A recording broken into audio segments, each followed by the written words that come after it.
Hey, the name's Cruel. That's King Rob Rule. In this video, I am continuing the series where I review past Monster Hunter games by reviewing Monster Hunter World. I have decided that I'm going to review Monster Hunter World and Icebourne separately so as to not make too much of a bloated video. So in this review, I'll mostly be talking about the changes that World brought to the series, and with Icebourne, I'll focus more on that expansion in particular. Also, as a disclaimer, I have completed Monster Hunter World and Icebourne, so with the footage I'm showing, I'll be using layered armor and defender weapons. With that being said, the footage I'm showing isn't the best representation of the awesome looking weapons and armor that you can craft during World. However, my Icebourne review that will be out next will be more colourful when it comes to the weapons and armor.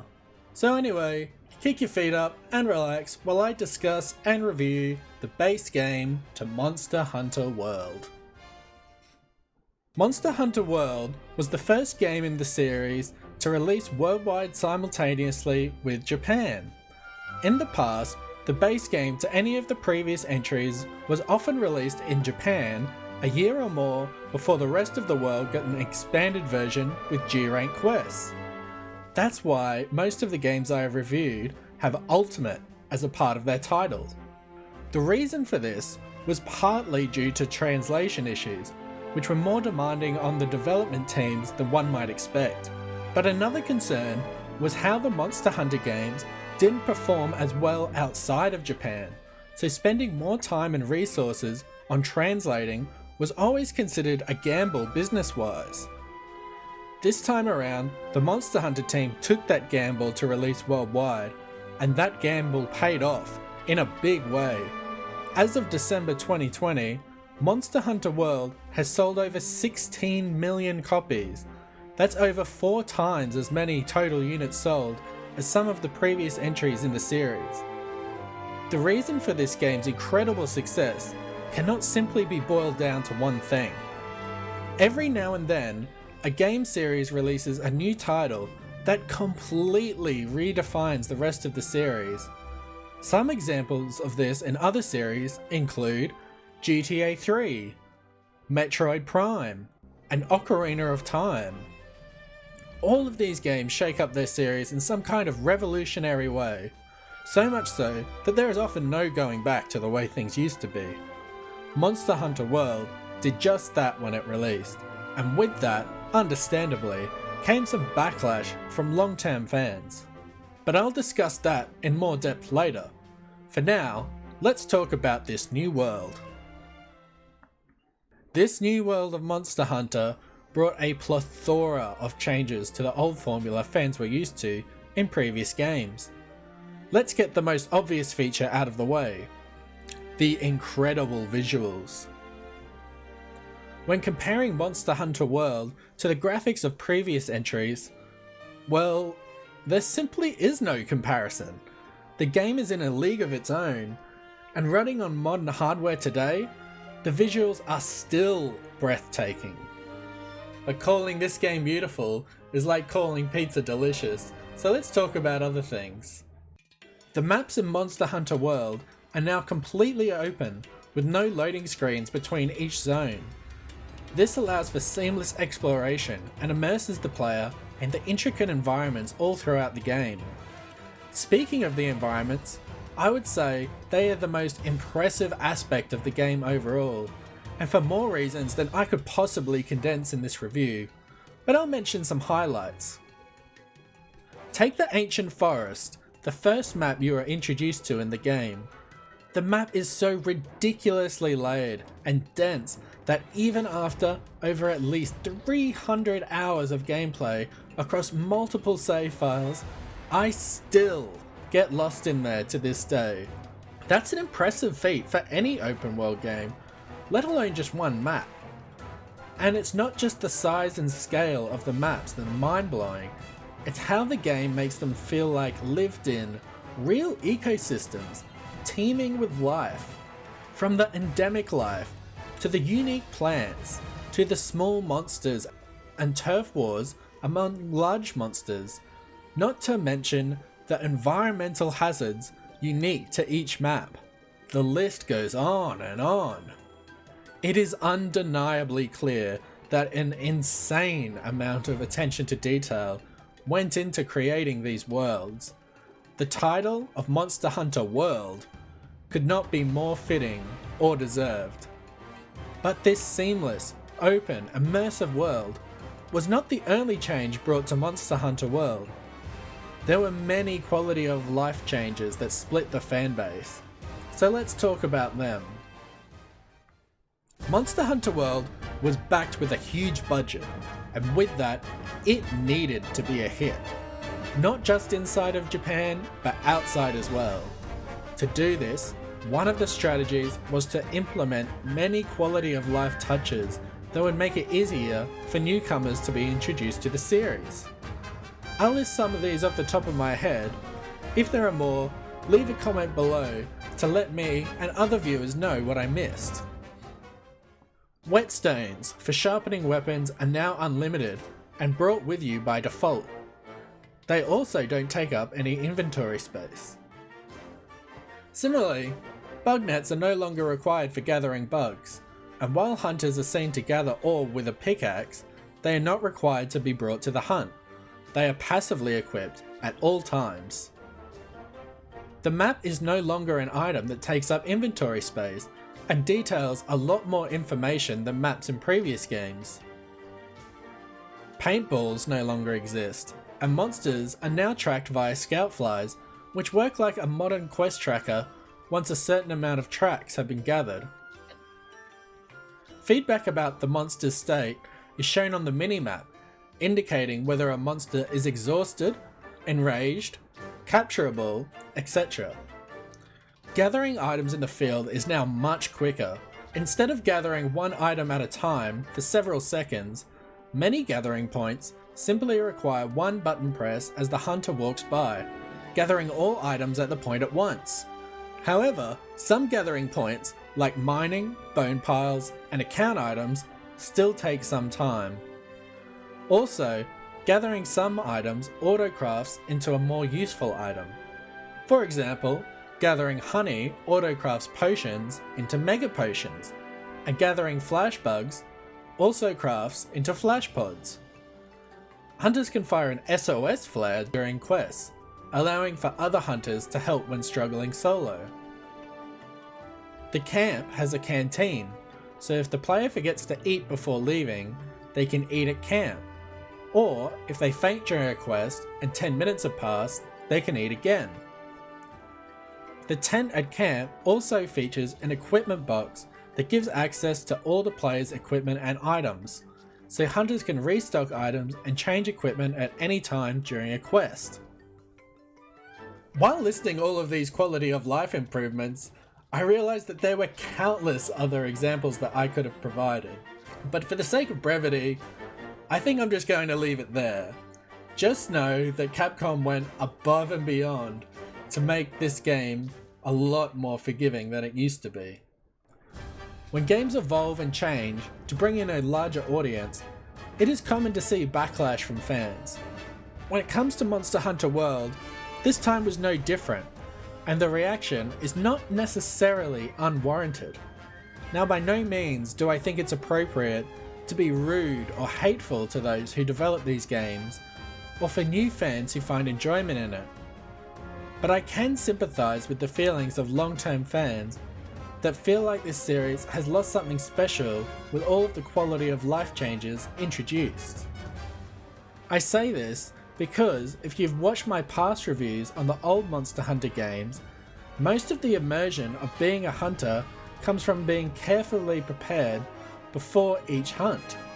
And Monster Hunter World simplifies this preparation aspect so much, it takes away from what separated Monster Hunter from other action RPGs. I, personally, felt on my first playthrough of World, and several subsequent playthroughs down the line, that something was missing from it. Beautiful graphics and spectacle aside, something felt off about this. Some of that Monster Hunter magic was missing. This feeling is why I can say I sympathise with those unhappy with the changes made to this new edition in the series. However, after sticking with the game for over 200 hours on a recent playthrough on my PlayStation 5, I came to love the game for what it was, rather than what it wasn't. Which is an absolutely stunning game that you can lose yourself in for days, hell, weeks at a time. And I did just that before writing this review. Sorry it's taken a while to come out, I got a little carried away. With time, I began to become grateful for many of these quality of life changes when I was trying to get new armor sets and weapons as quickly as possible. And besides, there's plenty of old games to return to with boundless amounts of content to experience if I ever want a taste of old school Monster Hunter again. There's been numerous times I've received comments from old school players saying they've been playing their same save file on older games for years. So I think instead of asking for the old to be remade, we should embrace the new and appreciate the old for what it was. We can always return to it when we want to blast from the past. And there's nothing wrong with having a preference for the new or the old. They're all just opinions that make us all unique. Anyway, that's more than enough waffling about the changes. Let's move on to the story of this game. Like all Monster Hunter games, you don't buy the game for the story, you buy it for the gameplay. However, a lot of production went into creating dialogue and cutscenes for the story of the game, so it would be unfair not to mention it. Speaking of dialogue, this is the first time we've ever seen characters in a Monster Hunter game speak. Yo, did you hear? We're almost there. You ready to grab this new world by the horns? I kind of like the charm of the grunting communication in previous Monster Hunter games, but that fit in a lot better with the bombastic tone of the older games, where it feels like Monster Hunter World was going for a more serious tone. Notice how there weren't any fighting monsters in this game? Coincidence? I think not. Anyway, I digress. The story involves you, your partner, known as the Handler, and many other hunters known as A-listers, embarking on a journey to the new world to uncover mysteries yet to be discovered. One of the key mysteries is to study the Elder Dragons and why they migrate to the new world every 10 years at an event called the Elder Crossing. On the way to the new world, your ship is attacked by Zora Magdaros, an enormous, mountain-like Elder Dragon covered in magma. Upon escaping and making it to the research base in the new world, you are informed that you will be researching that very monster. The story essentially has you follow Zora Magdaros and Nergigante, the monster accompanying it, on your first bout with it. But that's about as much as I will reveal as far as the story goes. Next, I'll discuss the gameplay. The main gameplay loop of Monster Hunter World is the same as it's always been in past Monster Hunter games. Kill monsters, gather their materials, craft weapons and armor with said materials, and repeat. The further you get in the game, the harder the monsters and the better equipment you can craft from those monsters. In Monster Hunter World, investigations were introduced which often provided more materials than regular quests. To obtain investigations, players would have to gather a certain amount of monster tracks, break monster parts, or capture monsters. More challenging investigations would typically yield greater rewards. These investigations may give a strict time limit the amount of carts allowed on the hunt, or restrict the amount of hunters that can assist with it. There could even be a combination of all of these. However, the point of these quests was to make it easier to farm materials in order to encourage experimentation with new armor sets and weapons. World also introduced special arena quests. This is not to be confused with arena quests in previous games that equip the player with different weapons, items, and item sets. No, these quests were often unlocked when capturing a monster. The special arena featured many traps and heavy artillery that could assist with defeating a monster. It was a much quicker alternative to going out locating a monster and defeating it the traditional way. Plus, it's a lot of fun. There's something about successful boulder traps and Dragonator deployments that never gets old.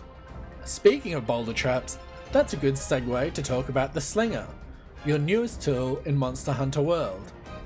The Slinger is pretty much what it sounds like, a tool for shooting different types of ammo. You can find all kinds of Slinger ammo that have varying effects in the different environments throughout the new world. The ammo can be used to distract monsters, blind monsters, disrupt monsters, trigger environmental traps, grapple onto wedge beetles, and much more. At first, it feels like a gimmick, but give it some time and you will wonder how you ever live without it. Monster mounting makes its return from 4U and GU, but instead of a cartoony gauge appearing in the center of the screen, you manage the mount by taking cues from the red flashing warnings on the minimap or the monster's movements. Sliding and wall running are now new ways to initiate jumping attacks that can lead to mounts and are also really fun. All weapons have their own unique sliding and jumping attacks, so it's really fun to experiment with. And while there are no new weapon additions for this game, plenty of changes have been introduced to the 14 weapons available. There are too many to go over here, but one of my main weapons, the Insect Glaive, received many handy and powerful buffs. It is now easier than ever to nurture a Kinsect, and the weapon itself has been given extraordinary aerial mobility, allowing it to string together aerial combos as long as your stamina will allow for. It was with this entry that Insect Glaive truly earned the undeniable title of King of the Sky. Move over, Rathalos. Now that we've talked about the gameplay, let's get into the monsters. The best thing about any Monster Hunter game has always been the monsters, so let's go over some of the new monsters introduced in this iteration. Monster Hunter World introduced monsters like Puke, Anjanath, Legiana, Odogaron, and the flagship Elder Dragon Eater, Nergigante. There are many others to list, but as usual, I'd rather talk about one of my favourites, which happens to be Bazelgeuse. Good old Bazel is a flying wyvern whose signature attack is dropping explosive scales on the ground while in flight and diving to the ground. It is commonly referred to in the community as the B-52 due to its bombing nature. It is considered a highly aggressive apex predator and can be found in just about any environment. Bazelgeuse is the invading monster featured in this game. For anyone familiar with the older games, the invading monster used to always be associated with Deviljho. These monsters typically crash the party halfway through one of your hunts and disrupt everything, either attacking the monster, you, or a combination of the two. However, Capcom were kind enough to feature Deviljho in this game as well, so it's not unheard of to get invaded by both a Deviljho and a Bazelgeuse at the same time. At late stages of the game, when hunting high-end monsters, you can end up having that high-end monster, a Bazelgeuse, and a Deviljho in the same area. The situation often ends up in total chaos. But the sheer panic and scramble it causes is what makes it so great. To create such a strong fear response from the signature apex predator of the game is a triumph in my eyes. Well done, Capcom. As for returning monsters to the game, we have many long-time favourites such as Diablos, Rathian, Rathalos, Kirin, and Kushala Daora. Interestingly, there weren't as many old monsters in this game as newly introduced ones, and this was perhaps the most new monsters ever introduced into a Monster Hunter game. But correct me if I'm wrong about that. It's got to at least have the highest new monsters to old monsters ratio. Anyway, let's wrap this up with my final thoughts on the game. Monster Hunter World is not just a great Monster Hunter game. It's one of the most stunning games I've ever played, and not just from a visual standpoint either, but from a gameplay standpoint as well. The game has so much to offer, from immersive, rich environments to diverse, high-action gameplay with a ton of replayability. It may not have the best story in the world, see what I did there? So if the story is what you primarily want in a game, then maybe give it a pass. However, if you're looking for a game you can sink a lot of time into and have a hell of a lot of fun doing so, then I definitely recommend Monster Hunter World. If you're looking at purchasing Monster Hunter Rise, this is the definitive game I would recommend while waiting for it. The weapon mechanics are similar, and a lot of the game's systems will be closest to Rise when compared to older games in the series. As for old school fans who still haven't dipped their toes in, or haven't given it a proper shot, my recommendation is to stick with it. It worked out for me, and I ended up having a lot of fun. If it's any consolation, the game only gets better once you reach Icebourne. Anyway, that was my review to Monster Hunter World. My next video will focus on Icebourne, the expansion for this game. I hope you enjoyed this review, and if you did, make sure to give the video a like, subscribe to the channel, and share it around with your Monster Hunter pals. Also, leave a comment below on your thoughts. Do you prefer old school Monster Hunter, or the new style introduced in Monster Hunter World? Are you a new fan to the series? Will you be getting Monster Hunter Rise? If so, are you playing a Monster Hunter game in anticipation for Monster Hunter Rise? That's all I have time for today. Once again, I hope you enjoyed the video. I've been King Rob Rule. Monster Hunter forever. See ya.